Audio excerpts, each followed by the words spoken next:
Mi mamá me echó de casa a los 16 años, volverás suplicando en un mes. Mi papá me cerró la puerta en la cara. Me alejé. Nunca miré hacia atrás. Pero 11 años después, mi teléfono se iluminó, 99 llamadas perdidas. Me estaban suplicando que contestara. Me llamo Sofía. Tengo 16 años. Y la noche en que mi vida se incendió comenzó con una sola frase. Mi madre me echó de casa a los 16. Volverás rogando en un mes. Mi padre me cerró la puerta en la cara. Me alejé. Nunca miré atrás. Pero 11 años después, mi teléfono se iluminó. 99 llamadas perdidas.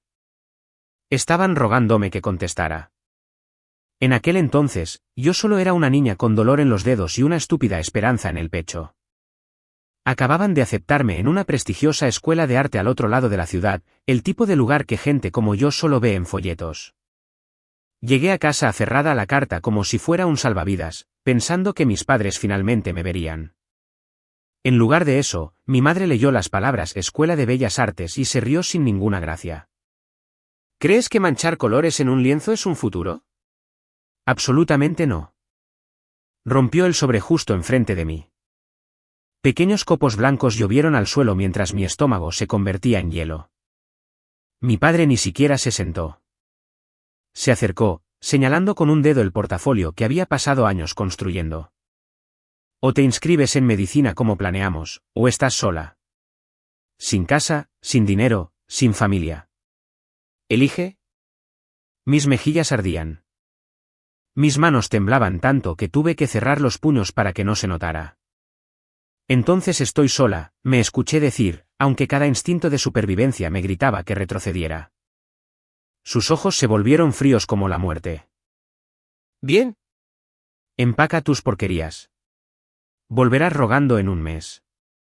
Abrió la puerta principal tan violentamente que el marco tembló, y luego la cerró de un golpe detrás de mí mientras yo salía con una mochila vieja y un cuaderno de bocetos apretado contra mi pecho.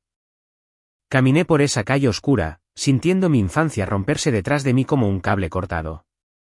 Juré que preferiría morirme de hambre antes que volver arrastrándome. No sabía que algún día los ruegos vendrían de ellos.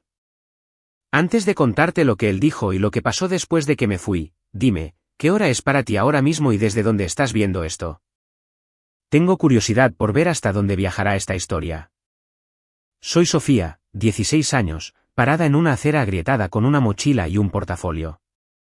Y lo único que poseo que se siente como un futuro es una carta de aceptación doblada que mis padres intentaron destruir. Esa noche, dormí en el sofá de una amiga, pero mi mente no estaba con las mantas ni con la almohada prestada. Estaba dentro de una pintura que ni siquiera había creado todavía.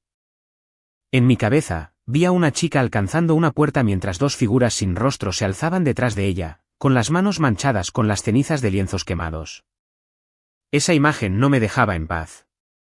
Cuando finalmente pisé el campus una semana después, privada de sueño, aterrorizada y técnicamente sin hogar, sentí algo extraño. No seguridad, sino posibilidad. El estudio olía a acrílico y aguarrás, y por primera vez en mi vida, nadie me dijo que el arte fuera un desperdicio. Junté mis ahorros, pagué el primer mes de una habitación compartida diminuta cerca de la escuela y tomé turnos en una cafetería de mala muerte que abría hasta tarde. Durante el día, pintaba hasta que se me acalambraban los dedos. Por la noche, fregaba mesas y fingía que los pies no me estaban matando. El agotamiento era brutal, pero aún así se sentía mejor que asfixiarse en esa casa. La primera calidez humana real que sentí provino de un compañero de estudios en mi clase de fundamentos. Un chico llamado Mateo, con rizos rebeldes y pintura permanentemente bajo las uñas. Miró mi primera tarea, un boceto brusco al carbón de esa pareja de padres sin rostro, y silbó suavemente. Hay ira en esto, dijo. Ira real. No pierdas eso. No me di cuenta entonces, pero ese comentario se convertiría en la semilla de algo más oscuro. Arte de venganza. Esa semana, me desperté de una pesadilla empapada en sudor. En el sueño, mi madre había tomado cada lienzo que había pintado y los alimentaba uno por uno en una chimenea, sonriendo mientras los colores se curvaban y ennegrecían. Me incorporé de golpe, agarré mi cuaderno y comencé a dibujar la escena exactamente como la había visto, mis manos alcanzando las llamas, su rostro deformado por la satisfacción. Al día siguiente, convertí ese boceto en una pintura. Cada pincelada se sentía como un grito que nunca se me había permitido soltar. Esa pieza, mitad confesión, mitad acusación, llamó la atención. Los profesores se quedaban frente a ella. Los estudiantes susurraban, «Esto es crudo». Uno de ellos dijo, «¿Quién te hizo daño?». Solo sonreí levemente y seguí pintando. No estaba lista para responder eso en voz alta. El dinero seguía siendo un problema constante. Mis padres me habían cortado por completo. Sin llamadas, sin mensajes, nada más que un bloqueo silencioso. Cuando llegó el momento de pagar la matrícula del siguiente trimestre, me paré en la oficina de ayuda financiera temblando, solo para descubrir que mi solicitud de beca había sido misteriosamente retirada del portal en línea. Yo no había retirado nada. Cambié mi contraseña y miré la pantalla con incredulidad. Más tarde, escuché de un empleado comprensivo que alguien había llamado fingiendo ser yo y corrigió mis planes, diciendo que había decidido no seguir con el arte después de todo. Solo había 2 personas que se beneficiarían de eso. Apreté la mandíbula tan fuerte que me dolió. Si pensaban que sabotear mi futuro desde la distancia me enviaría arrastrándome a casa, no me conocían en absoluto. Tomé más turnos. Vendí bocetos en la calle. Pinté hasta que mi vista se nubló. A las 3 de la mañana, cuando la soledad se colaba y la habitación se sentía demasiado tranquila, una pregunta seguía dando vueltas en mi mente como un buitre: ¿te atreverías a alejarte de todo lo que has conocido, incluso si supieras que la soledad te masticaría cada noche? Para cuando llegó la exposición de estudiantes de mitad de año, había convertido mi ira en una serie. 3 lienzos grandes. Un niño ofreciendo una pintura brillante a 2 adultos sombríos. Los adultos rasgándola por la mitad. El niño alejándose, aferrando los pedazos rotos como una armadura. Mi mentora me empujó a presentarlos como un conjunto. La gente necesita ver esta historia, dijo. Es fea y honesta. Eso es el buen arte. La noche de la exhibición, la galería zumbaba con charlas, vino barato y el clic de zapatos caros sobre concreto pulido. Me paré junto a mi serie, con las palmas húmedas, fingiendo que no estaba observando cada reacción como si mi vida dependiera de ello. Algunos miraban en silencio, otros se inclinaban, leyendo la pequeña tarjeta del título, Herencia. Un chico que había visto por ahí me asintió. ¿Quiénes son?, preguntó, señalando las figuras de sombra. Mis padres, dije simplemente. Se rió torpemente, pensando que estaba bromeando. No lo corregí. Mientras la sala se llenaba, mi teléfono vibró en mi bolsillo. Número desconocido. Lo ignoré. Luego otra vez, y otra vez. Lo silencié, forzándome a concentrarme. Fue entonces cuando lo sentí. El cambio en el aire. El tipo de quietud que no es silencio, sino tensión tensándose como un cable. Miré hacia la entrada y casi dejé de respirar. Mi madre estaba parada en la puerta, vestida como si asistiera a una gala corporativa, con los ojos barriendo la habitación con esa mezcla familiar de juicio y cálculo. Por un segundo, pensé que estaba alucinando, algún espejismo inducido por el estrés. Pero entonces su mirada se clavó en mi serie. Su rostro se endureció. Se movió hacia mi trabajo con pasos lentos y deliberados. La multitud se apartó a su alrededor como si pudieran sentir la tormenta. ¿Qué es esto?, siseó cuando llegó a mi rincón, su voz baja pero cargada de veneno. ¿Es así como nos retratas? ¿Como monstruos? El calor subió a mi cara, pero no aparté la mirada. Si te queda el saco, póntelo. Sus ojos destellaron.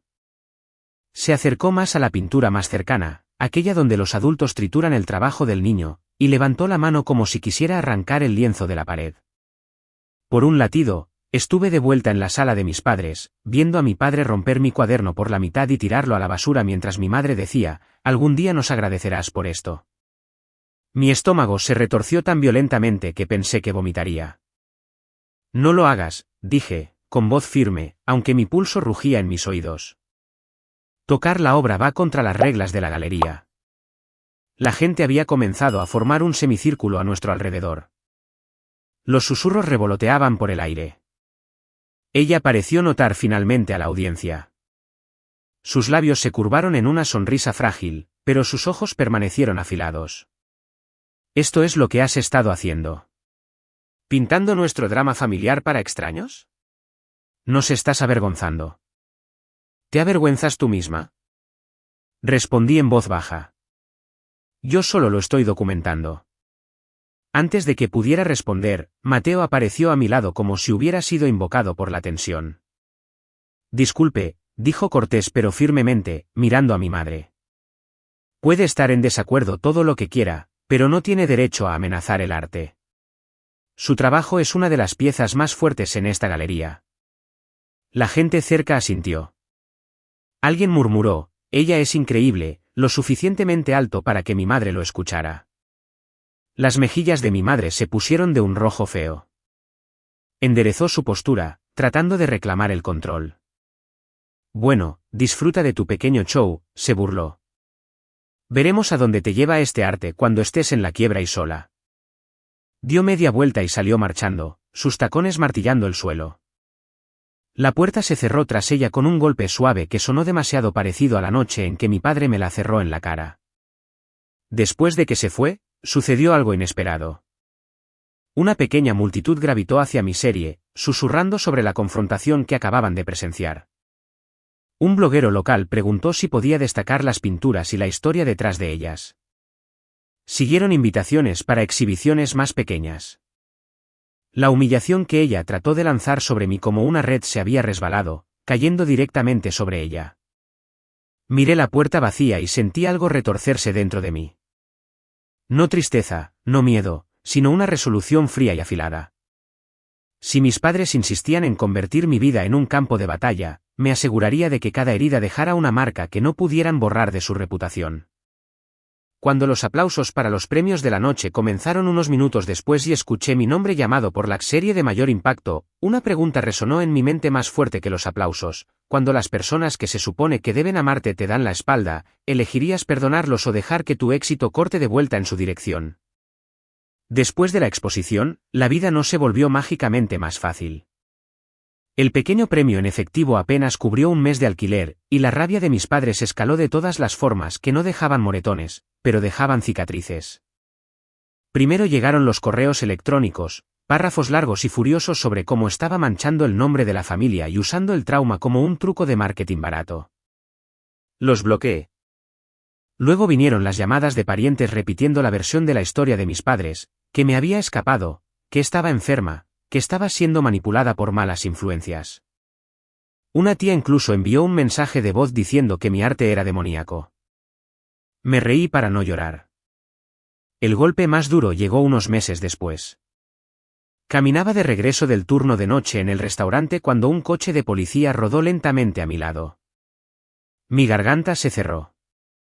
El oficial salió y preguntó mi nombre, luego dijo que habían recibido un informe de una menor desaparecida que se creía que estaba en peligro. Esa menor era yo. Esa preocupación eran mis padres tratando de arrastrarme a casa esposada como si fuera propiedad. En la estación, después de lo que parecieron horas de preguntas, un oficial finalmente deslizó un papel sobre la mesa para que firmara, reconociendo que estaba a salvo, inscrita en la escuela, trabajando y bajo ninguna amenaza. Legalmente, no podían obligarme a volver a casa. El caso se cerraría. El oficial me dio una mirada compasiva mientras firmaba. Algunos padres no saben cuándo soltar, murmuró. Salí al aire nocturno, con las manos temblando, la furia hirviendo justo debajo de mi piel. Habían intentado pintarme como indefensa, inestable, incapaz. Bien, pensé. Entonces yo los pintaré a ustedes exactamente como son. Esa noche, abrí mi diario, un cuaderno maltratado lleno de bocetos sin terminar y garabatos enojados, y comencé a escribir como una confesión a mi yo futuro. Describí cada manipulación, cada amenaza, cada boceto quemado y lienzo destrozado. Pegué fotos viejas, mi padre tirando mis materiales de arte, mi madre rompiendo un dibujo que había encontrado bajo mi almohada. No sabía por qué, pero sentía que era importante documentarlo todo, como evidencia. Un mes después, apareció un volante en el tablero de anuncios de la escuela, una competencia regional con el tema Verdad y Consecuencias, patrocinada por una galería importante. El ganador recibiría una beca considerable y la oportunidad de mostrar su trabajo a coleccionistas serios. La frase Verdad y Consecuencias zumbaba en mi mente. Sabía exactamente qué verdad quería poner en una pared. Diseñé una pieza que me aterrorizaba incluso a mí, un retrato familiar imponente y distorsionado. Los rostros de los padres eran fotorrealistas, reconocibles para cualquiera que los conociera, pero agrietados por el medio como porcelana rota. Detrás de ellos, en lugar de un hogar, se alzaban un tribunal, un hospital y una casa con carteles de ejecución hipotecaria. Imágenes del futuro que les deseaba cada vez que decían que volvería arrastrándome. La niña en la pintura, yo, le daba la espalda al marco por completo, caminando hacia un lienzo en blanco que brillaba como una puerta de salida. Pinté hasta que me dolieron los dedos y se me nubló la vista. Durante los descansos, releía las entradas de mi diario, dejando que los recuerdos se escocieran para poder arrastrar ese dolor al lienzo. Una tarde, mi teléfono se iluminó con el nombre de mi madre. Contra mi mejor juicio, contesté. Escuchamos que causaste una escena con la policía, comenzó sin saludar. ¿Tienes idea de cómo nos hace ver eso? La gente piensa que no nos preocupamos por nuestra propia hija. Solté una risa amarga. Te importa mucho cómo te ves tú, no tanto yo. Hubo una pausa en la línea. Luego la voz de mi padre llegó, dura y cortante. Sigues siendo nuestra responsabilidad hasta que tengas 18 años. Vuelve a casa y arreglaremos esto. Deja la tontería del arte. Inscríbete en clases reales y fingiremos que esta fase nunca sucedió. Algo dentro de mí se rompió limpiamente, como una cuerda cortada con un cuchillo. No, dije en voz baja. Ustedes me enseñaron que las decisiones tienen consecuencias. Ahora es su turno. Colgué antes de que pudieran responder. Mis manos temblaban, pero no de miedo. De adrenalina y de la feroz claridad de alguien que finalmente se ha elegido a sí misma. Mirando la pintura a medio terminar, supe que no había vuelta atrás. Entraría en la competencia. Diría la verdad en el lienzo, incluso si destrozaba lo que quedaba de nuestra relación. Mientras aplicaba más capas de pintura, otra pregunta surgió en mi pecho, pesada y afilada: si las mismas personas que te empujaron al borde de repente pidieran perdón, ¿se lo darías o dejarías que vivieran con el desastre que crearon? Las semanas antes de la competencia regional se mezclaron en un borrón de pintura, café y falta de sueño. Cada trazo en el lienzo sentía como si estuviera tallando mi historia en piedra. Los profesores se detenían junto a mi caballete y se quedaban. Uno de ellos, un crítico notoriamente duro, miró el retrato familiar durante mucho tiempo antes de decir: esto es incómodo de mirar. Eso significa que importa. Sus palabras se alojaron en mi pecho como un extraño tipo de consuelo. Luego llegó el mensaje que hizo que se me cayera el estómago a los pies. Mi madre quería reunirse para hablar sobre el desastre que estás a punto de causar. Contra mi mejor juicio, acepté. No porque quisiera aprobación, sino porque una parte de mí quería ver el miedo en sus ojos. Nos encontramos en un café tranquilo lejos del campus. Cuando entró, noté las diferencias de inmediato. Las líneas alrededor de su boca se habían profundizado. Había una tensión en sus hombros que nunca había visto antes. Su cabello, una vez perfectamente peinado, estaba recogido en un moño apresurado. Por un segundo, casi no la reconocí. Sofía, dijo, sentándose frente a mí. Sin abrazo, sin sonrisa, solo mi nombre. Vi el volante. Tu escuela publicó tu entrada en línea. ¿Tienes alguna idea de lo que esa pintura nos hará?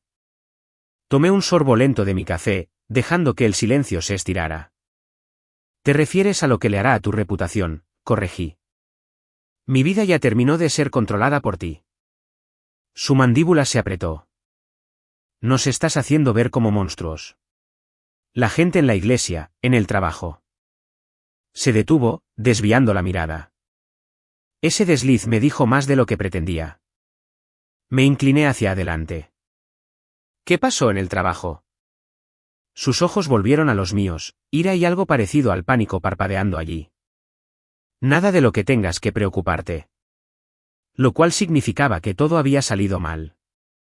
Más tarde, a través de una prima que todavía me enviaba mensajes de texto en secreto, supe la historia.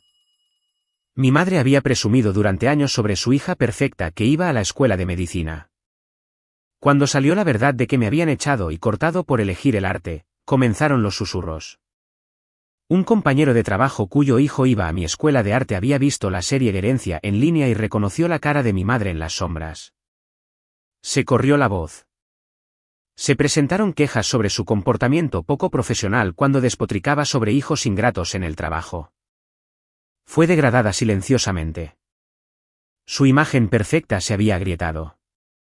Sentada frente a ella ahora, viendo el temblor en su mano mientras levantaba su taza, sentí una oscura satisfacción enroscarse en mi pecho.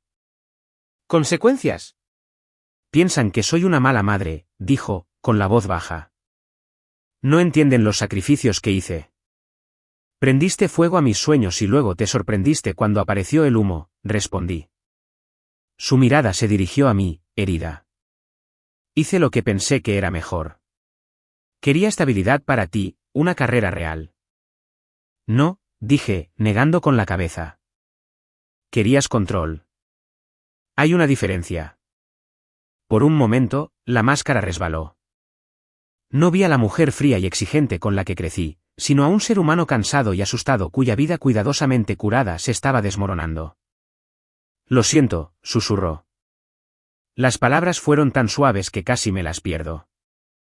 No pensé que lo haría. No pensé que realmente te irías. La ira estalló. Me dijiste que volvería rogando en un mes.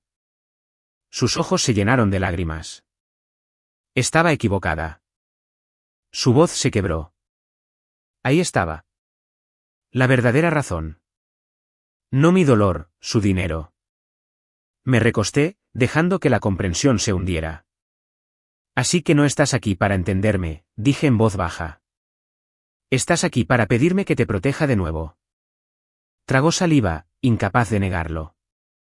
Podrías pintar otra cosa, dijo. Algo menos personal. Si retiras esa pieza de la competencia, tu padre y yo podemos ayudarte. Podemos pagar tu matrícula. Podemos arreglar los problemas de la beca. Podemos arreglar esto. La oferta flotaba entre nosotras como una flor venenosa. Seguridad, estabilidad, con la condición de que borrara la verdad. La miré y vi destellos de memoria, ella rompiendo mi primera pintura, ella parada en silencio mientras mi padre me decía que me largara, ella llamando a la policía en lugar de llamar para preguntar si estaba bien. No estás tratando de arreglar esto, dije finalmente. Estás tratando de rebobinar a una versión de mí que ya no existe. Ella se estremeció por un momento. El ruido del café se desvaneció y solo éramos nosotras, madre e hija, balanceándonos al borde de una elección que decidiría todo. ¿Quieres saber qué tipo de madre eres?, pregunté suavemente. Eres la razón por la que mi arte tiene dientes. Me puse de pie, deslizando mi silla hacia atrás. No voy a retirar la pintura. Ella me miró, con los ojos brillando con una mezcla de furia y dolor. Si haces esto, no vengas a nosotros cuando todo se derrumbe. Casi me reí. Ya te aseguraste de que no hubiera lugar al cual volver. Mientras salía del café, mis manos temblaban. No de miedo, sino del poder crudo de finalmente negarme a ser comprada. Un pensamiento resonó en mi mente como un golpe de tambor. ¿Puede una sola disculpa borrar años de que te digan que tus sueños no valían nada? ¿O hay un punto en el que el lo siento llega demasiado tarde para importar? La semana de la competencia regional se sintió como estar en el ojo de una tormenta, antinaturalmente tranquila, con el caos arremolinándose justo fuera de la vista. Apenas dormí. Pero esta vez no fue por duda. Fue por la adrenalina de alguien a punto de encender una cerilla en una habitación llena de papel seco. El lugar de la competencia era enorme. Un almacén convertido con techos altos y paredes blancas que hacían que cada color gritara. Mi pieza, verdad y consecuencias, colgaba en una pared central imposible de perder. Los imponentes rostros agrietados de mis padres vigilaban la sala como santos rotos en una vidriera. Los carteles de ejecución hipotecaria y los pasillos de hospital detrás de ellos dibujados con precisión despiadada.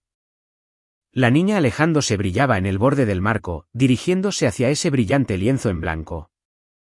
Durante el montaje, pasé mis dedos ligeramente a lo largo de la pintura seca, recordando las noches que había pintado hasta que mis manos se entumecieron. Había escondido pequeños detalles en la obra. Referencias sutiles que solo las personas que conocían a nuestra familia captarían: el reloj de mi padre, el collar favorito de mi madre, la placa grabada de su negocio una vez próspero, ahora astillada y medio enterrada en el fondo. Esto no era solo arte. Era un testimonio. La mañana de la inauguración, mi bandeja de entrada sonó con un correo electrónico de mi padre, un bloque frío de texto amenazando con acciones legales si continuaba difamando a esta familia. Se lo reenvié a mi profesor, quien se lo reenvió a los organizadores de la competencia. Llegó una respuesta sucinta: la expresión artística está protegida. Apoyamos a nuestros artistas. Por primera vez en mi vida, adultos con poder estaban de mi lado en lugar de en mi contra. Cuando las puertas finalmente se abrieron al público, la sala se inundó de gente. Críticos, noticias locales, coleccionistas, estudiantes. Mantuve mi distancia al principio, observando desde una esquina mientras se acercaban a mi pieza. Los rostros cambiaban: curiosidad, incomodidad, fascinación. Alguien murmuró: «Eso es brutal», sonando casi impresionado. Vi a una mujer sacar una foto, luego otra de la etiqueta con el nombre debajo: Sofía Castillo, 16 años. Mi edad se convirtió en parte del impacto. Entonces los vi.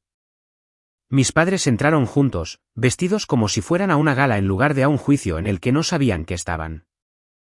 La mandíbula de mi padre ya estaba tensa, los hombros rígidos.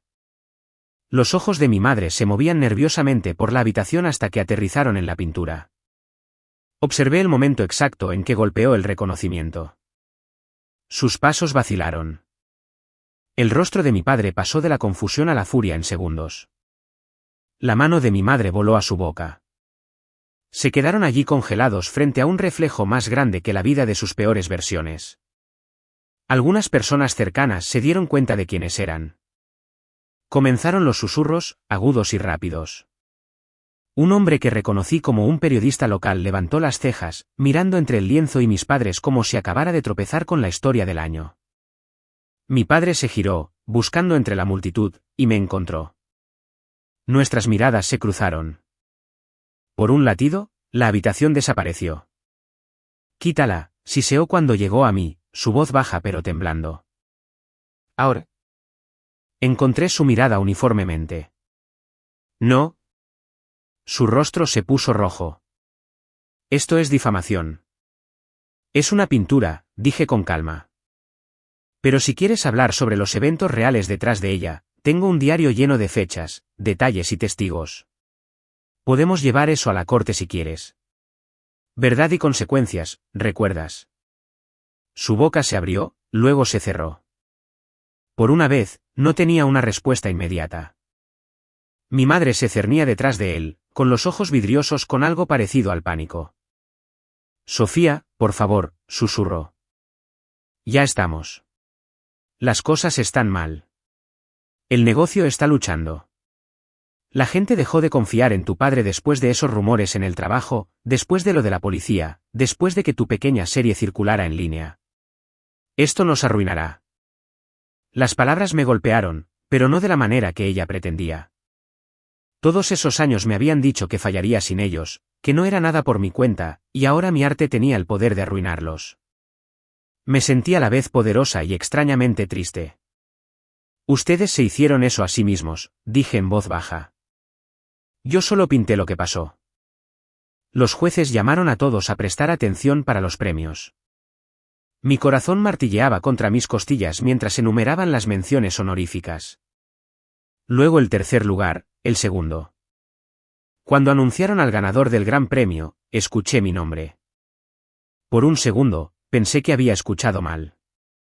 Entonces los aplausos se estrellaron sobre mí y la habitación pareció inclinarse. Caminé hacia el frente, con las piernas inestables, la visión estrechándose mientras aceptaba el certificado y el sobre con el cheque de la beca dentro. Los flashes estallaron.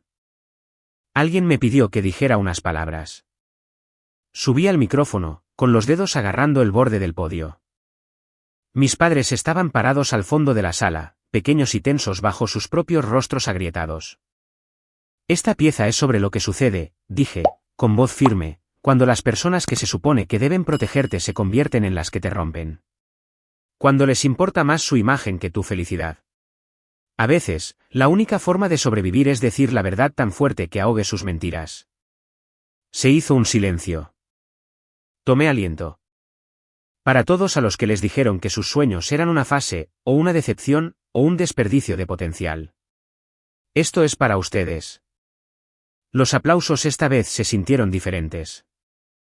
No solo educados, sino atronadores, como si algo dentro de la habitación hubiera cambiado. Bajé y por primera vez no busqué la reacción de mis padres. No la necesitaba. Ese día, un segmento de noticias locales publicó una historia sobre el artista adolescente cuyos padres intentaron silenciar su verdad. Los clientes dejaron de llamar silenciosamente a mi padre. Mi madre se retiró aún más en el trabajo. Su mundo comenzó a desmoronarse. Poco a poco. Bajo el peso de las consecuencias que habían intentado tanto evitar. Mientras empacaba mis materiales esa noche, exhausta pero extrañamente tranquila, una pregunta persistía en mi mente, dirigida no solo a mí, sino a cualquiera que escuchara: cuando el éxito finalmente te encuentra después de años de ser aplastado, ¿lo usarás para sanarte a ti mismo o para asegurarte de que aquellos que te lastimaron sientan cada gramo del dolor que causaron? 11 años después, tenía 27 años y mi teléfono se iluminó en mi mesa de estudio. 99 llamadas perdidas del mismo número. El número que había silenciado, luego bloqueado, luego desbloqueado, para poder verlo y elegir no contestar. La línea de casa de mis padres. Las palabras de esa noche cuando tenía 16 años resonaron en mi cabeza como una grabación que no podía borrar: volverás rogando en un mes. Miré hacia la pared frente a mí donde colgaba una pintura mucho más nueva. Era parte de una serie que había recorrido 3 países, sobre la que se había escrito en revistas y estudiado en clases de arte. Esta mostraba un teléfono explotando con luz. 99 llamadas perdidas brillando a través de la pantalla. En el reflejo sobre la superficie de cristal, apenas se podían distinguir un par de rostros mayores y desesperados, borrosos pero inconfundibles. Detrás del teléfono, la silueta de una mujer estaba parada frente a una ventana abierta mirando hacia una ciudad en lugar de mirar hacia el dispositivo que sonaba. Esa mujer era yo. Mi carrera había despegado después de la competencia. La beca pagó el resto de la escuela de arte. Siguieron los encargos. Impartí talleres, vendí impresiones, firmé con una galería que entendió que no solo estaba pintando cuadros bonitos. Estaba pintando supervivencia. Personas que crecieron como yo se veían a sí mismas en mi trabajo y me escribían desde todo el mundo. Mientras tanto, la vida de mis padres siguió el camino que había imaginado en ese brutal retrato años atrás. Los susurros se hicieron públicos. Los clientes abandonaron el negocio de mi padre después de que el artículo sobre la hija desaparecida y la artista silenciada se volviera viral. Una mala inversión los llevó al borde. La casa en la que había crecido se vendió para cubrir deudas. Se mudaron a un apartamento estrecho lejos del vecindario cuidado del que una vez presumieron. Supe estos detalles no porque los buscara, sino porque Internet nunca olvida, y a nuestra ciudad natal le encantaba el chisme. La primera vez que mi madre llamó, después de años de silencio, dejé que fuera al correo de voz. Su voz era más pequeña, desgastada. Sofía. No estamos bien. La salud de tu padre. Realmente podríamos usar tu ayuda. Solo llámame, por favor. No lo hice. No entonces. En cambio, fui a mi estudio y pinté, canalizando el complicado nudo de lástima y rabia en color. Ya no era odio simple. Era más pesado, más enredado, ira mezclada con el recuerdo de ser una niña de 16 años en una acera fría sin a dónde ir. Ahora, en este martes cualquiera, la pantalla gritaba 99 llamadas perdidas. Mi pecho se sentía apretado, la respiración corta, no por miedo, sino por el peso de lo que significaría contestar o no contestar. Dejé que sonara una vez más. Luego, finalmente, por primera vez en años, respondí. El silencio crujió en la línea durante 2 segundos. Luego la voz de mi madre llegó, cruda y ronca. ¿Sofía? Podía escuchar ruido de fondo. Monitores de hospital, anuncios distantes. Hemos estado tratando de contactarte. Me di cuenta, dije, manteniendo mi tono neutral. ¿Qué quieren? Hubo una pausa, luego la voz de mi padre, más débil de lo que jamás la había escuchado. Nosotros. Necesitamos ayuda. Las facturas médicas, las deudas. Estamos perdiéndolo todo. Una risa amarga subió a mi garganta antes de que pudiera detenerla. Yo perdí todo a los 16. Estábamos equivocados, dijo. Las palabras se arrastraron como si doliera decirlas. Sobre tu arte, sobre la forma en que te tratamos. Sé que es demasiado tarde para pedir, pero por favor. Te estamos rogando. La palabra rogando quedó suspendida en el aire entre nosotros, cargada de ironía. Una vez me habían dicho que yo volvería rogando. Ahora eran ellos los que estaban de rodillas, aunque yo no pudiera verlo. Durante unos segundos, no hablé. Mi mente repitió imágenes, la puerta cerrándose en mi cara, la estación de policía, los lienzos destrozados, las lágrimas de mi madre en el café, la forma en que habían tratado de comprar mi silencio. Luego otras imágenes. Mi primera exposición individual. El mensaje de un fan que dijo que mi trabajo le dio el coraje para dejar un hogar abusivo. El niño que apareció en mi firma de autógrafos con las manos manchadas de pintura y dijo, mis padres también odian mi arte. Pero no voy a renunciar. Caminé hacia la ventana, mirando la ciudad que se había convertido en mi verdadero hogar. Aquí está la cosa, dije lentamente. Construí esta vida sin ustedes. Cada lienzo, cada cheque, cada noche sin dormir. Ustedes no estaban allí. Fueron la razón por la que tuve que luchar tan duro en primer lugar. La voz de mi madre tembló. Lo sabemos. Y lo sentimos. De verdad. ¿Podemos? ¿Al menos verte? ¿Hablar? Tratar de arreglar las cosas. Mis ojos escocían, pero me negué a dejar caer las lágrimas. Quieren perdón ahora que lo han perdido todo, murmuré. ¿Habrían llamado si todavía estuvieran en esa casa grande con su reputación perfecta y su mentira perfecta? El silencio me respondió más fuerte que las palabras. Ya sabía la verdad. Podría haber colgado. Dejar que se ahogaran en las consecuencias que habían vertido sobre mí primero. Una parte de mí quería hacerlo. Esa parte recordaba cada frase cruel palabra por palabra. Otra parte, más pequeña pero insistente, susurró que cargar este odio para siempre me encadenaría a ellos tan fuertemente como la obediencia lo había hecho. Tomé una respiración profunda. No soy su red de seguridad, dije. No seré su banco. No borraré lo que hicieron. Su respiración se cortó, pero continué, sorprendiéndome incluso a mí misma. Tampoco seré la persona que los ve morir por principios. Haré que mi abogado contacte al hospital sobre un plan de pago. Pasará a través de una fundación, no a mi nombre. No obtendrán mi perdón solo porque tienen miedo. Eso tiene que ganarse lentamente con el tiempo. Y puede que nunca lo obtengan por completo. Pero tampoco se quedarán sin hogar por mi culpa. Mi padre comenzó a hablar, pero lo corté. Esto no es una reconciliación. Esto soy yo eligiendo no volverme tan cruel como ustedes fueron. Eso es todo. Hubo un sollozo desgarrado al otro lado de la línea. Mi madre, creo. Gracias, susurró. Gracias, Sofía. Terminé la llamada antes de que pudieran decir algo más. Mis manos temblaban mientras dejaba el teléfono, pero había una extraña ligereza en mi pecho, como si se hubiera abierto una rendija en una ventana en una habitación que había estado sellada durante demasiado tiempo. Caminé de regreso a la pintura del teléfono brillante y la mujer junto a la ventana y tomé un pincel. En el reflejo de la pantalla de cristal, agregué un pequeño detalle nuevo. El contorno tenue de una puerta en la distancia, no completamente abierta, no completamente cerrada, una posibilidad, no una promesa. Porque esta era la verdad. No había vuelto rogando en un mes. En cambio, 11 años después, ellos me estaban rogando que contestara, y lo hice, pero bajo mis propios términos. Así que ahora te haré la pregunta que me ha perseguido desde esa primera noche: si las personas que te echaron, que te vieron romperte y lo llamaron disciplina, aparecieran años después con las manos vacías y ojos desesperados, ¿abrirías la puerta o los dejarías parados afuera sintiendo el frío al que una vez te empujaron?